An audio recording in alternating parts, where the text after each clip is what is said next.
All right, guys.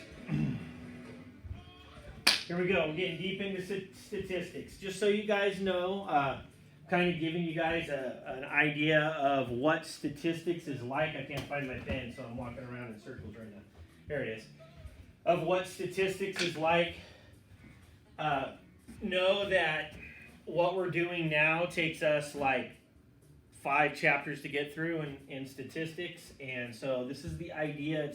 Statistics is the study of numbers. So our next thing we're doing is we're jumping to page 604, and we're talking about what's called the normal distribution. Remember, we talked about the normal shape of things, and when it comes to the normal distribution, we talked about using X bar and standard deviation. Now, the book loves to do stuff like this, to where they do different symbols. Okay? So, I'm just going to kind of give you a quick rundown on these symbols. Mu is the mean of the population. Sigma, it's Greek letter, is the standard deviation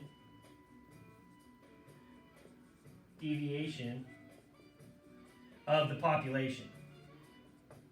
Okay? Well, we taught you guys last week, X bar and standard deviation, those have to do with samples. These have to do with populations. So don't panic when you see a different terminology. It's mu, it's an M or a Greek letter, I don't know. I just call it mu because that's what it's supposed to be called. I don't know the reason why they use it, but when you see these two, don't panic. We're still talking about mean and we're still talking about standard deviation. Now, what happens is, with normal distribution, if you guys remember, you can only use the mean and the standard deviation. That was the whole point of teaching you guys how to calculate those. Because calculating the mean and the standard deviation tell us a lot about the data points, okay? So the X bar always goes in the middle, and then what we do from there is we subtract a standard deviation 1, 2, 3 times. So a point way over here has 3 standard deviations away from the mean. A point right here is 1 standard deviation above the mean. This is 2 standard deviations above the mean. This is 3 standard deviations above the mean. Now, this has been, and we prove it in my AP Stats class, how this graph comes along. It has been proven over and over and over and over again that the percentage of data points between 1 standard deviation and 2 standard deviations is 68%. 34 on one side, 34 on the other side. In between 1 standard deviation and 2 standard deviations, there's 13.5% of the data. So this is the percentage or the probability that the points are going to land in between there. So we're going to take this whole empirical rule, normal, symmetrical idea, and we're going to pull it together with some actual numbers. Okay, this is in the book, so if you can't read this really well, go ahead and copy it out of the book, guys. Again, it's on page 604, so we're going to slide to page 605, and that first one, they give us a mean of 21 and a standard deviation of 4. And are they talking about anything? It's just basic numbers, doesn't matter. Okay, they don't give us units or anything.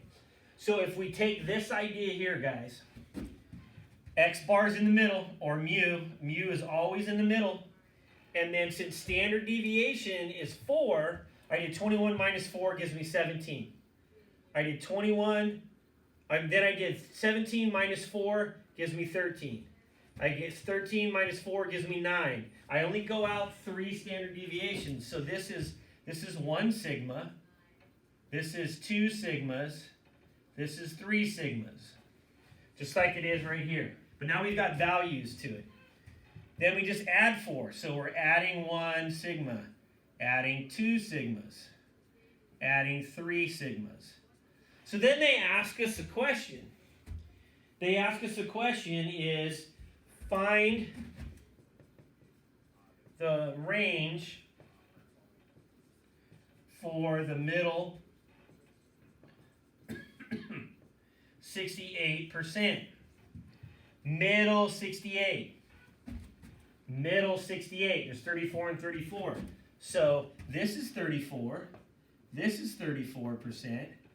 That total is 68. So the range is between 17 and 25. So the range is between 17, they use a big X, and 25. So 68% of the data is in between 17 and 25. Okay? So that's all we're using this for. So let's just kind of look at it a little differently. Let's talk about what percent is below 13. So if we go over here to this, I have 2.35% here and 0.25 here. So what do I get? So X, that is below what percent, or I should say, they call it probability, by the way. The probability that X is less than 13 is equal to 2.35% plus my brain just went dead. 0.25% gives me 2.6%. So I just added up the probability. So you can do all sorts of stuff with this. So let's do one more little example for you. Let's say, what's the probability or percentage? I'll say probability a lot, guys, because it's what we talk about in AP stats. What's the probability that the number will be, it's not a hashtag, that's number, will be between, let's say 17 and 29.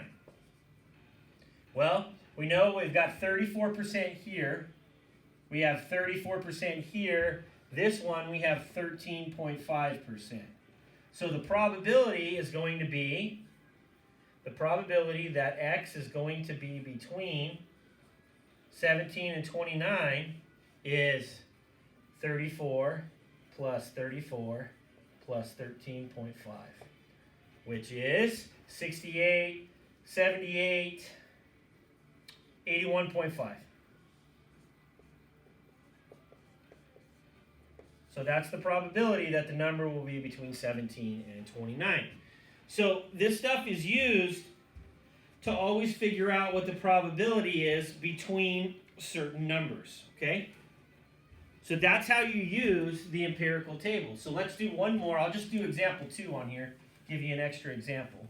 So example 2 on page 605.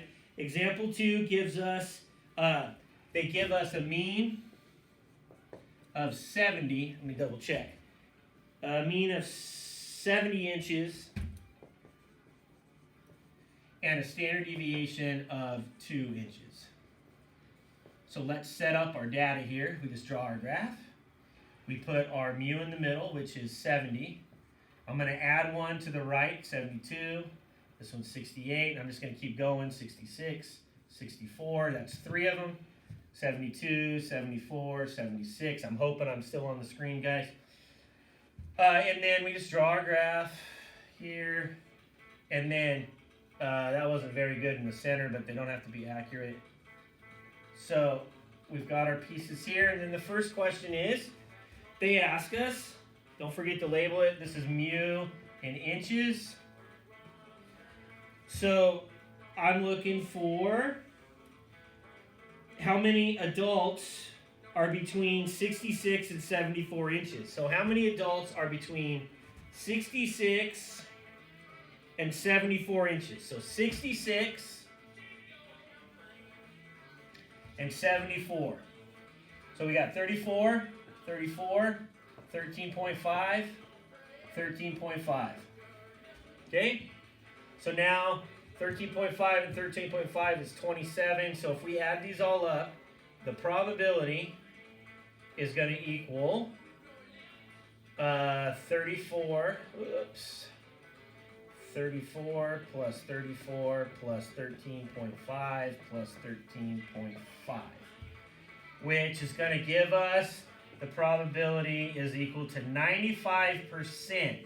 So 95% of the people in this group land between 66 and 74. 95% of what? Well, the total sample is 1,800. So we can take 0.95% or 0.95 for 95% and multiply it by 1,800, and that gives us whatever they get, 1,710. 1,710 adults are between 66 and 74 inches tall. So we can start pulling data out of this. So we're using this empirical number to find out many different kind of ideas. Okay? So you got a couple of different ways to work with this. That's example 1 and example 2, and we'll do stuff in class with it also. All right, guys, that's the intro to normal distribution.